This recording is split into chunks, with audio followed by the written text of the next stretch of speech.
Since 2019, this is my 6th time in Nigeria since then. It's been entirely focused on understanding and telling the story of the internally displaced.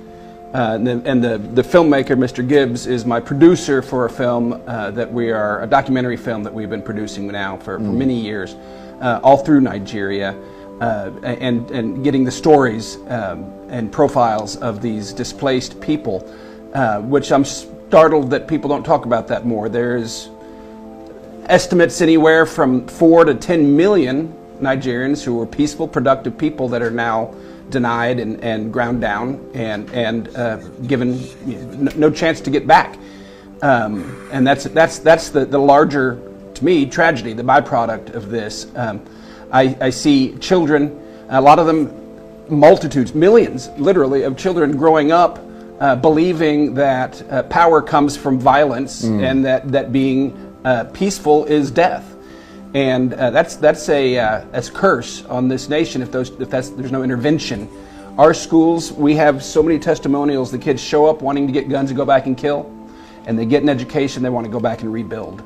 That's how this is ultimately fixed. When the internally displaced are recognized and restored, it'll be the foundation of a great nation. Until then, I fear for this nation. Right, and I think a lot of people would share that fear. But I mean, have you been sort of in communication with, because I mean, one of the reasons why, obviously the Nigerian government has a responsibility to its own people, but one of the reasons why they're going through a very difficult time now is the cutting of support from the United States of America, which used to provide for some of those displaced people, and lots of them in the far north and across many other parts of Nigeria. So, I mean, it's put this country in a very difficult situation as a result of the cutting of those funds. I wonder what your thoughts are. I don't understand why a nation that's as mineral rich and growing as Nigeria has to go and beg from Uncle Sam for help serving their own people. Nigerians have plenty of resources to help these people get back, or at least get something where they can have stability and a life. Now they're denied, they're ground down, they're called criminals, they're called vagrants. Their homes are bulldozed with no warning.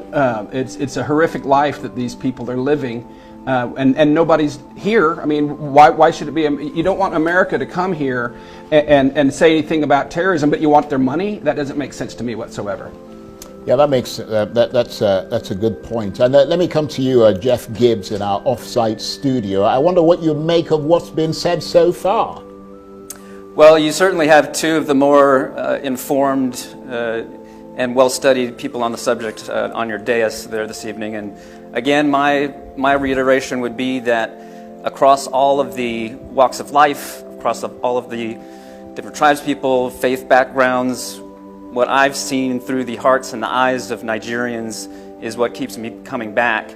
And these schools that we serve for these children, for the IDPs who ask for nothing except to educate their children, to give them hope and a way out, is, for me, in my opinion, I would like to see these camps eradicated. I would like to see them put out of business. We do need to serve these children and these IDPs, but they need to be restored, and that's what I would like to make out of this. Well, why do you think they're not being served? I mean, why do you think they appear to be ignored? It's a very good question, and based on the discussions that I've been tangential to, I don't have a good answer for you on that. I would have to defer to Mike. Well, let me defer to Reno Omokri, who's got an ear to the ground and who is, of course, Nigerian. What are your thoughts on that? Well, I think what the mayor said and what you said, I mean, I don't think you guys have addressed the issue. You see, there is a moral responsibility on the United States because this problem was brought to Nigeria's doorstep by the actions of the Obama administration. If the Obama administration had not intervened in Libya, if Gaddafi was a nasty piece of work, but he stabilized his country. If Gaddafi had not been killed, and if all those foreign mercenaries hadn't left Libya to come here, Boko Haram started, they were not violent at the beginning. Mohammed Yusuf used to have debates. He had a debate with Issa Pantami. He had a debate. That's what he was doing.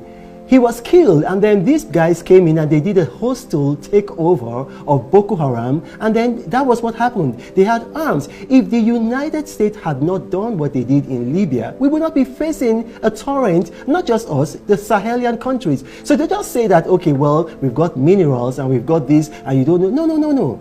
Listen, you have a moral responsibility. The United States has a moral responsibility because government is a continuum. You know, so we've seen in cases whereby the United States has paid reparation. We're not asking. Under Obama, they used a law called the Leahy Law after causing a problem to deny this country weapons. We had to go and purchase weapons on the black market. So Nigeria is paying a price for a problem that we did not cause. So, I mean, I don't want people to just come here and just say, oh, look, our president did say, I think this was about 2 months ago, that, look, I don't need President Trump because I have met my revenue target. We're doing the best that we can as a country. We're fighting corruption. We're growing our economy. Our economy has grown. I mean, we've added $67 billion to our economy in 2 years. The last quarter, it grew by 4.3%. Our economy is growing faster than our population. But this problem was caused by the actions of the Obama administration. Thank God for a good man like President Trump that lifted the objections of the Leahy Law and began selling weapons to us, like, for example, the Toscano jets. But the United States caused this problem and they need to help us fix it. I wonder what your reaction is to that, Mayor Arnold. I mean, the suggestion is that part of the problem in this country was sort of initiated, if you like, certainly enabled by the United States and its policies in Libya. It was not just policies in Libya, but the policies here. Barack Obama, his Arab Spring foreign policy, I believe he endeavored to do a takeover or facilitate one here in Nigeria. We've got not prepared to release it yet, but hard proof that Obama was very much behind the advance of Boko Haram, intentionally so.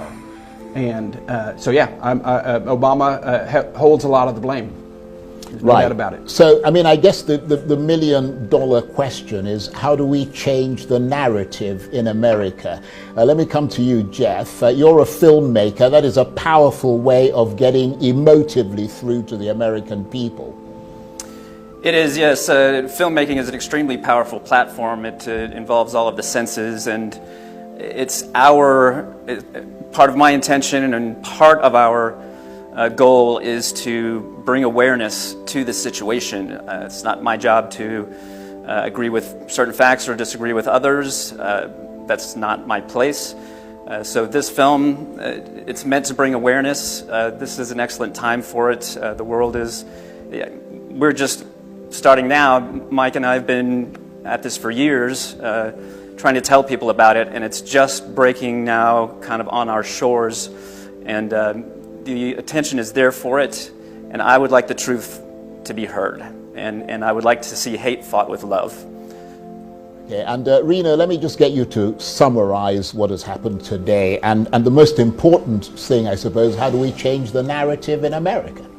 Well, what has happened today is that these fact finders have come and they've met with the leadership of CAN. They've also met with the leadership of JNI, which is the apex Muslim or rather Islamic body. And for one, they've agreed that there's no Christian genocide. Mayor, am I right? I'm fact-finding, Reno. I don't know the legal definition of that term, and I think it'd be premature and I'd diminish my credibility. I think that's a good point. Okay, but I think I'd diminish my credibility if I made a declaration before the fact-finding. I mean, you've literally got to Nigeria, so you need time to sort of do your homework. I know that there are victims on both sides. Okay, excellent. So that's the thing. So we've been able to establish that there are victims on both sides and that these individuals are terrorists. And the point of it all is that by the end of their fact-finding mission, when they go back, when they brief the American policymakers, this whole idea of making Nigeria a country of particular concern will be squashed, will be... So that's the ultimate aim. That's the ultimate aim, because if that happens, it's precisely ISWAP and the terrorists who are going to benefit, because that's what they've been wanting. They've been wanting to grow anti-American sentiment in this country. And the people they'll be hurting are the people that they they want to help, which are the ordinary Christians and Muslims in Nigeria. Okay. Reno, I want to thank you very much indeed for not only suggesting this topic, but bringing the guests into the studio and bringing them to Nigeria. Reno Omokri is the political commentator, author, and social media influencer. And of course, Mike Arnold, the Republican mayor of the U.S. city of Blanco in Texas. Thank you very much indeed for